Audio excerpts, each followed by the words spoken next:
সকালে দোকান খুলতে আসি, দোকান খুলি এবং পৌরসভা প্রতিদিনের মতো এই 9টা সাড়ে 9টায় পতাকা উত্তোলন করে। তো আজকে আমি হঠাৎ আমাদের চোখে লক্ষ্য করি আমরা পৌরসভার পতাকাটা আজকে উল্টোভাবে উত্তোলন করা হয়েছে। আমরা এখানকার যারা দোকানদাররা ছিলাম, দোকানদাররা গিয়ে পৌরসভায় গিয়ে আমরা বলি এবং তারা যারা পৌর কর্মচারীরা ছিলেন তারা পতাকাটা আবার সোজা করে দেয়।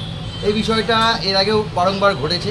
আমরা বারংবার বলেছি পৌরসভা কর্তৃপক্ষকে যে এই জিনিসটা যাতে বারবার না হয়, কারণ জাতীয় পতাকা তো আমাদের ভারতবাসীর একটা গর্ব। এই অনেক ত্যাগের ফলে আমরা এই জাতীয় পতাকাটাকে পেয়েছি। আজকে এই জাতীয় পতাকাটাকে অপমান করা হচ্ছে, এই জাতীয় পতাকাটাকে মানে উল্টোভাবে টাঙানো হচ্ছে, সেটা আমাদের কাছে খুব লজ্জাজনক বিষয়।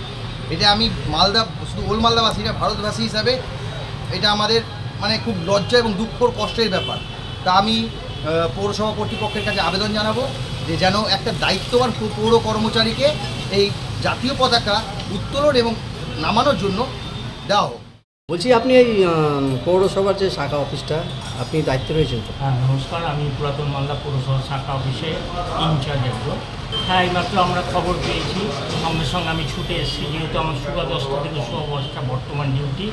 সকালে যারা কর্মচারী থাকে তারাই এই পতাকাটা উঠান নিত্যদিন, কিন্তু আজকে সত্যি ভুল হয়ে গেছে। তার জন্য আমি ক্ষমা প্রার্থী এবং যেহেতু আমি ইনচার্জ, আমি মনে করি এটা আমারই দায়িত্ব। আশা করি ভবিষ্যতে আর এই কাজ হবে না। জাতীয় পতাকা আমাদের সকলের সম্মানীয়। যেটা জাতীয় পতাকাটা উল্টো করে লাগানো বাস্তবেই সঠিক হয়নি।